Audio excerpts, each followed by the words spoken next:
CM Revanth Reddy దూసుకెళ్తున్నారు. ఈవేళ కోరుట్ల, కూకట్పల్లి, శేర్లింగంపల్లి నియోజకవర్గాల్లో CM పర్యటిస్తారు. ఉదయం 11 గంటలకు కోరుట్ల జనజాతర సభలో సీఎం ప్రసంగిస్తారు. రాత్రి 7 గంటలకు కూకట్పల్లి కార్నర్ మీటింగ్లో పాల్గొంటారు. ఆ తర్వాత రాత్రి 8:30 శేర్లింగంపల్లి కార్నర్ మీటింగ్కు హాజరవుతారు.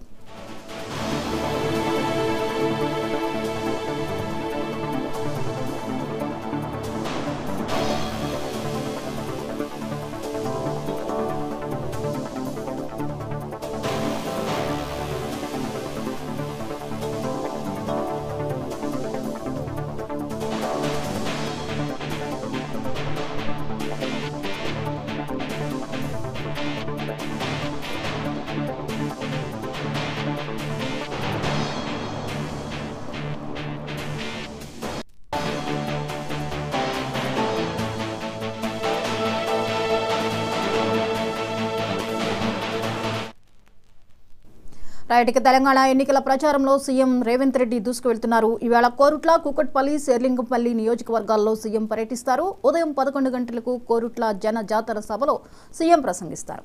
ఈ అంశాలకు సంబంధించి మరిన్ని అప్డేట్స్ ని మా ప్రతినిధి గోపి అందిస్తారు. గోపి, చెప్పండి, ఈ రోజు రేవంత్ రెడ్డి వివిధ సభల్లో పాల్గొంటున్నారు.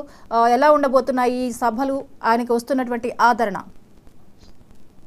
జ్యోతి, ఏదైతే సీఎం రేవంత్ రెడ్డి ఇప్పటికే విస్తృత పర్యటన చేస్తున్నట్టు కూడా తెలుస్తుంది. ఏదైతే పార్లమెంట్ 17 మంది అభ్యర్థులను ప్రకటించిన కాంగ్రెస్ ప్రభుత్వం ఇప్పటికే ఏదైతే జిల్లాల నుంచి కూడా పర్యటన చేసిన సీఎం రేవంత్ రెడ్డి ఇప్పుడు హైదరాబాద్ మీద పర్యటన చేయనట్టు కూడా తెలుస్తుంది. మరోవైపు ఈ రోజు మాత్రం 11 గంటలకి గోరుట్ల జనజాతరలో సీఎం రేవంత్ రెడ్డి పాల్గొన్నట్టు కూడా తెలుస్తుంది. దాని తర్వాత 11 గంటలకు కూకట్పల్లి సభలో ఆయన పాల్గొంటారు. తర్వాత 8 గంటలకి ఏదైతే నిజాం ఎక్స్ రోడ్ లో ఆయన ప్రజలను ఉద్దేశించి మాట్లాడినట్టు కూడా తెలుస్తుంది. ఏదైతే పార్లమెంట్ సంబంధించి ప్రజల్లో ఏదైతే ఐక్యత తేవాలో కాంగ్రెస్ ప్రభుత్వం ముందుండి పేదవాళ్ళకు కూడా అన్ని వర్గాలకి అభివృద్ధి చెందుతుందనుకుంటున్నారు కూడా ఇప్పటికే రేవంత్ రెడ్డి 10 సభలు చెప్పడం కూడా జరుగుతున్నది. ఇప్పుడే కాంగ్రెస్ ప్రభుత్వం ఏదైతే 17 మంది అభ్యర్థుల్ని ప్రకటించిందో అప్పటి నుంచి కూడా ప్రతి జిల్లాలో ప్రసంగించిన సీఎం రేవంత్ రెడ్డి హైదరాబాద్ మీద కనిపించినట్టు కూడా తెలుస్తుంది. జ్యోతి, రైట్, థ్యాంక్ యూ గోపి.